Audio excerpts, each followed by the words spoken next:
Hello मेरे प्यारे बच्चों, एक बार फिर स्वागत है आपका हमारे YouTube channel wifi success classes में। आज फिजिक्स में आपका 5वां चैप्टर जिसका नाम है वैद्युत-चालन। जी हाँ, आज फिजिक्स का 5वां चैप्टर जिसका नाम है वैद्युत-चालन, इसको स्टार्ट करेंगे।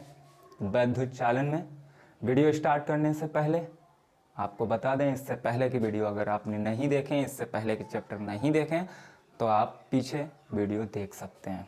स्टार्ट करते हैं वीडियो। वैद्युत चालन में सबसे पहले आपका आता है वैद्युत धारा।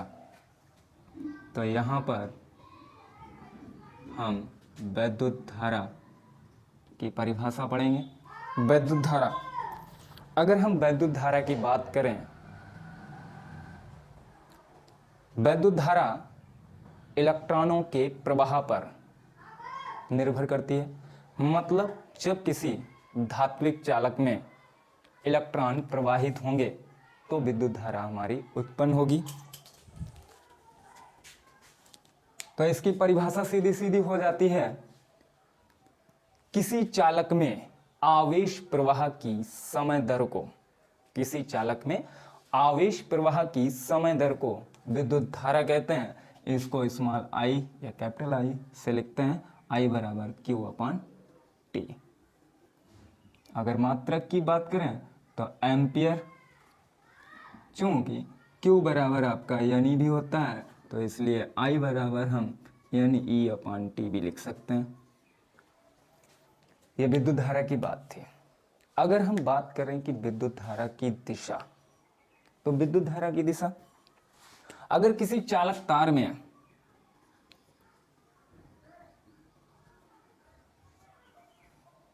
इलेक्ट्रॉन आपके इस सिरे से, ये आपका पहला सिरा A और ये दूसरा सिरा B, अगर किसी चालक तार में इलेक्ट्रॉन B सिरे से A सिरे की ओर प्रवाहित हो रहे हो तो आपकी जो विद्युत धारा है इसकी दिशा रहती है इलेक्ट्रॉन प्रवाह के विपरीत।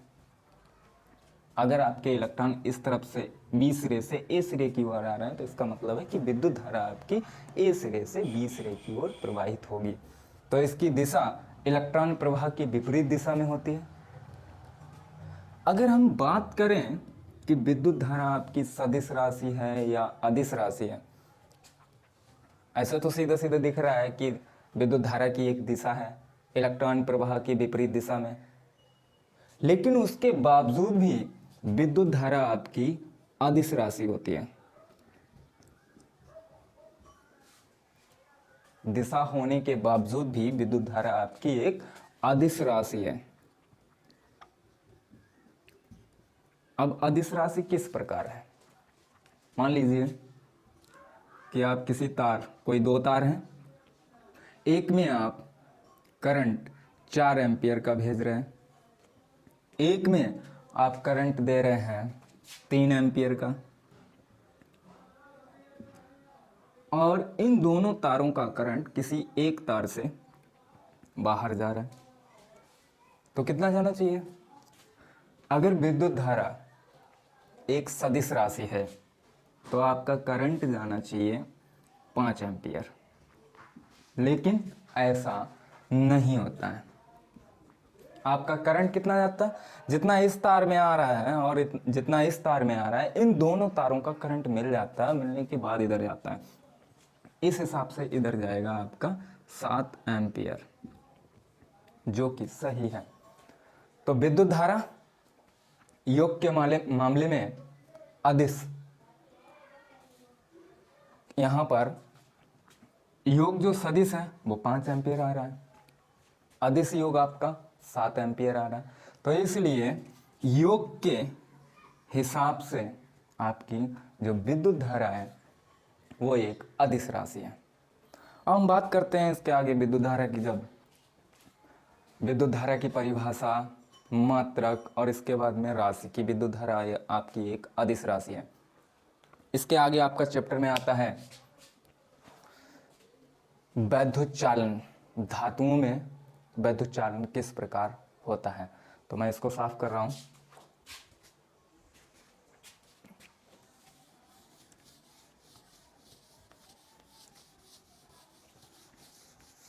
अगर हम धातुओं की बात करते हैं कि धातुओं में, तो वैद्युत चालन को समझने के लिए हम इलेक्ट्रॉन मॉडल के आधार पर धातुओं में हम वैद्युत चालन को समझ सकते हैं। किसी भी धातु में मुक्त इलेक्ट्रॉन होते हैं। अगर इलेक्ट्रॉन मॉडल के आधार की बात करते हैं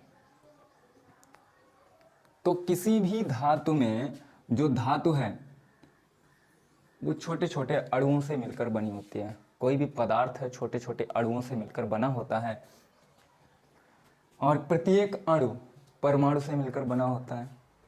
परमाणु में एक नाभिक होता है जो कि धनायन होता है और इस नाभिक के चारों ओर वृत्तीय कक्षाओं में, जो दीर्घ वृत्तीय कक्षाएं होती हैं, इनमें इलेक्ट्रॉन घूर्णन गति करते रहते हैं। जो इलेक्ट्रॉन, चूंकि नाभिक आपका धनावेशित होता है और इलेक्ट्रॉन आपके ऋणावेशित होते हैं, तो जो इलेक्ट्रॉन नाभिक के पास वाली कक्षाओं में होते हैं उन पर नाभिक द्वारा लगाया गया आकर्षण बल अधिक होता है, जबकि जो इलेक्ट्रॉन नाभिक से दूर वाली कक्षाओं में होते हैं इन पर नाभिक द्वारा आकर्षण बल लगाया गया जो आकर्षण बल है वो बहुत कम होता है। इसलिए ये इलेक्ट्रॉन गति करने के लिए स्वतंत्र होते हैं।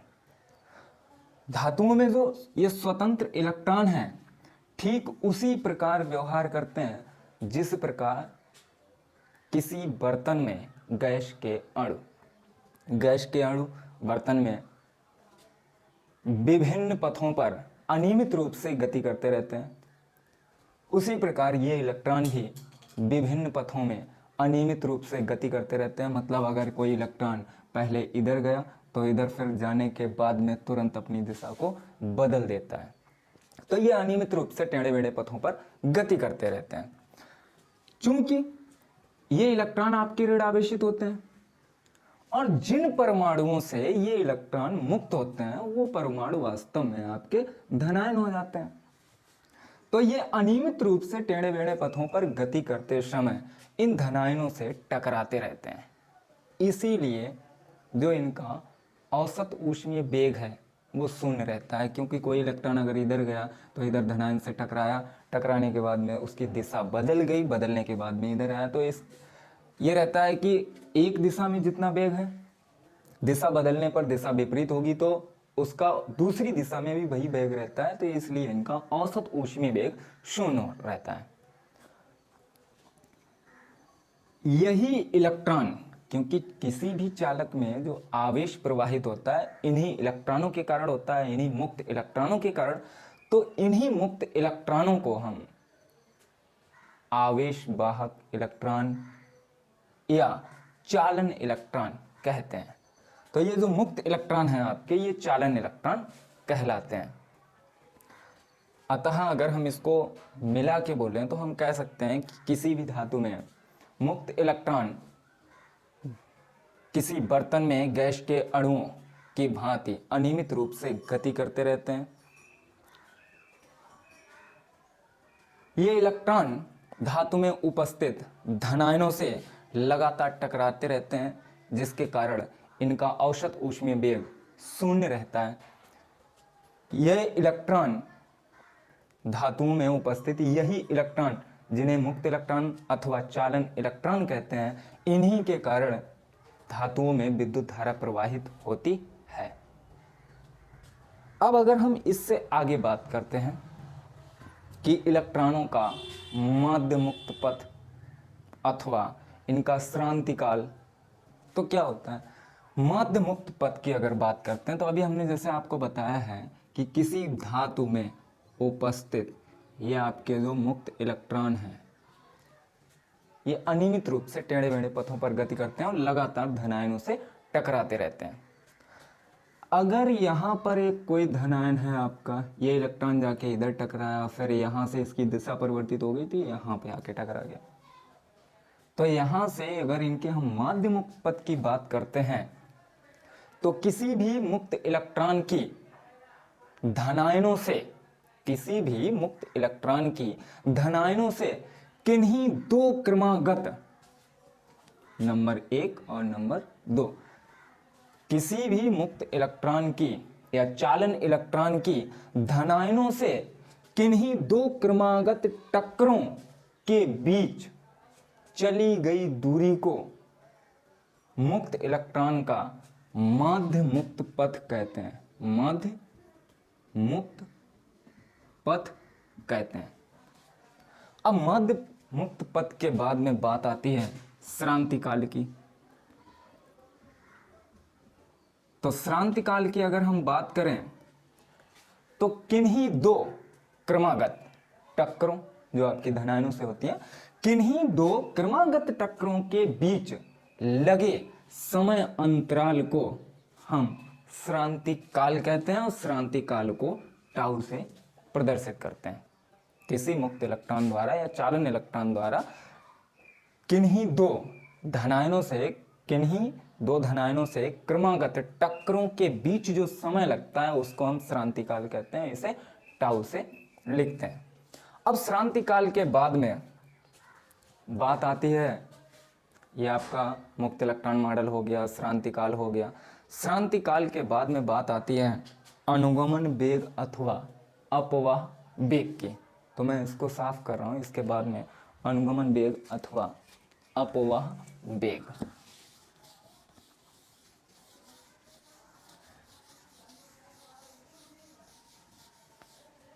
अनुगमन वेग अथवा अपवाह वेग। अनुगमन वेग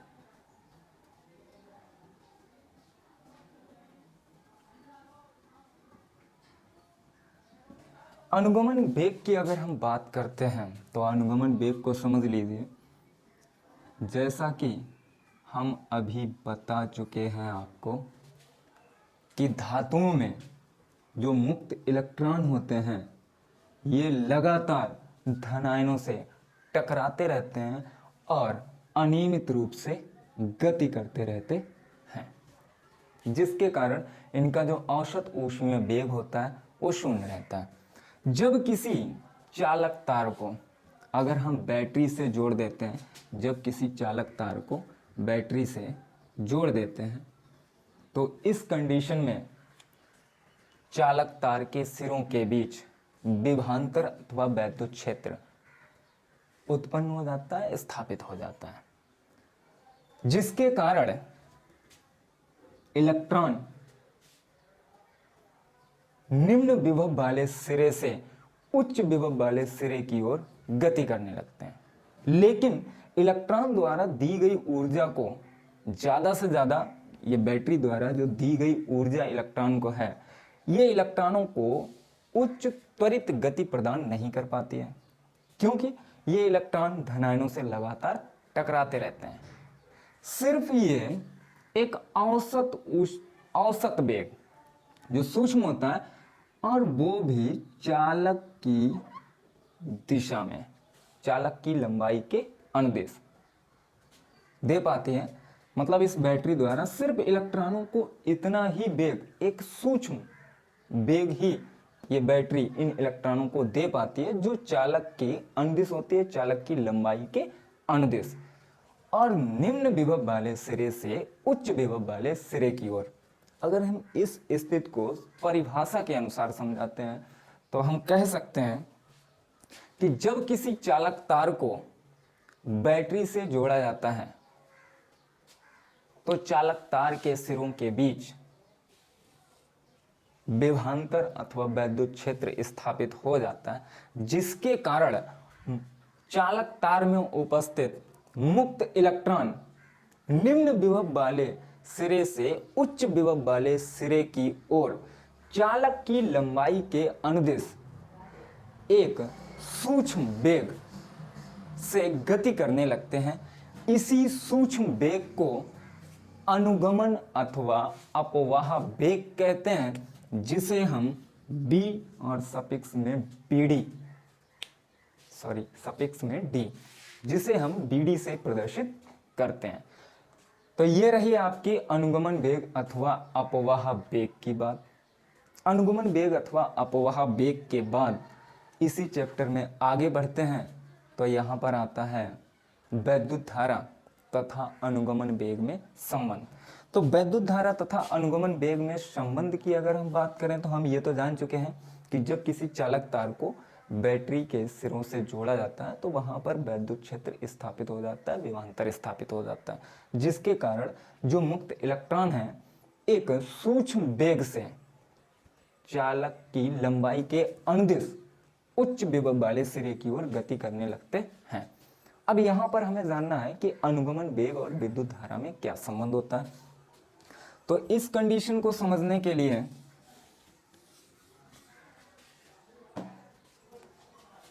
हम मान लेते हैं कि कोई चालक तार है जिसके प्रति एकांक आयतन में इलेक्ट्रॉनों की संख्या स्मॉल n, प्रत्येक इलेक्ट्रॉन पर आवेश स्मॉल e है। यहां पर एकांक आयतन में इलेक्ट्रॉनों की संख्या बराबर स्मॉल n और इलेक्ट्रॉन पर आवेश स्मॉल e। ये हमने थोड़ी देर के लिए मान लिया। जैसे ही किसी चालक तार को बैटरी से जोड़ते हैं तो इलेक्ट्रॉन अनुगमन वेग bd से एक सिरे से दूसरे सिरे की ओर गति करने लगते हैं। अगर हम मान लें कि एक इलेक्ट्रॉन को एक सिरे से दूसरे सिरे तक जाने में स्मॉल t समय लगता है तो यहां पर चली गई दूरी कितनी होगी? स्मॉल t समय में इलेक्ट्रॉन द्वारा चली दूरी। तो अगर हम दूरी की बात करते हैं तो वेग कितना है? bd और समय कितना है? Small t। तो ये दूरी हो जाएगी bd इंटू t। ये एक मतलब स्मॉल t समय में चली गई दूरी हो गई। अगर हम यहां पर संपूर्ण आयतन, पूरे चालक के आयतन की बात करते हैं तो संपूर्ण चालक का आयतन कितना हो जाएगा? चालक का आयतन। तो यहां पर एक बात हम और मान लेते हैं, जो हमने चालक तार लिया है इसका जो परिच्छेद क्षेत्रफल है उसको हम कैपिटल A मान लेते हैं, परिच्छेद क्षेत्रफल कैपिटल A। तब चालक का आयतन हो जाएगा परिच्छेद क्षेत्रफल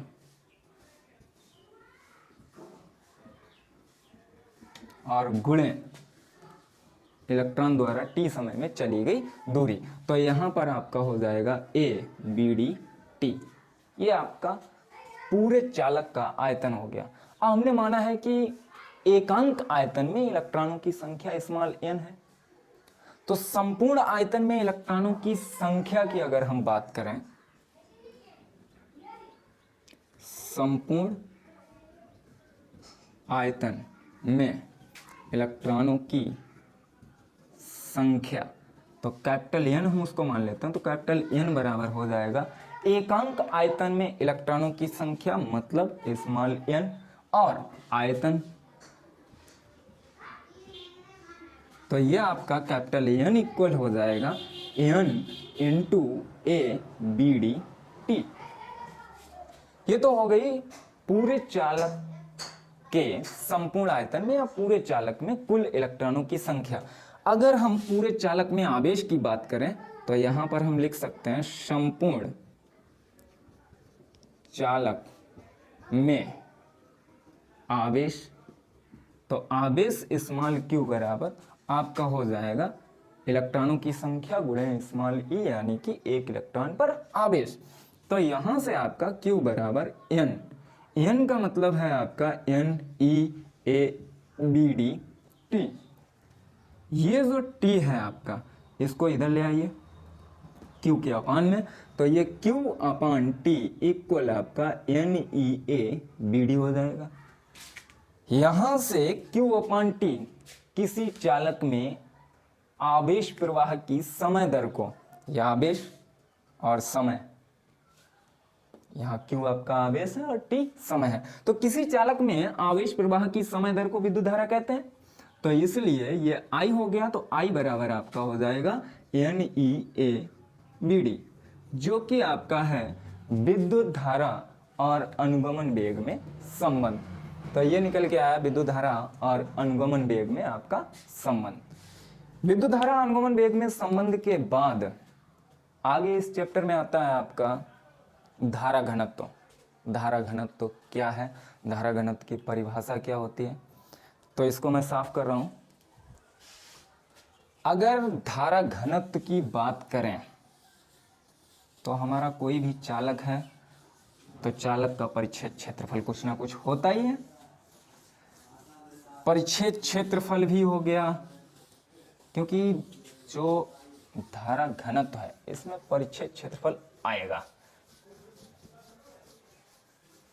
यहां पर परिभाषा आपकी है, कोई आपका चालक तार है,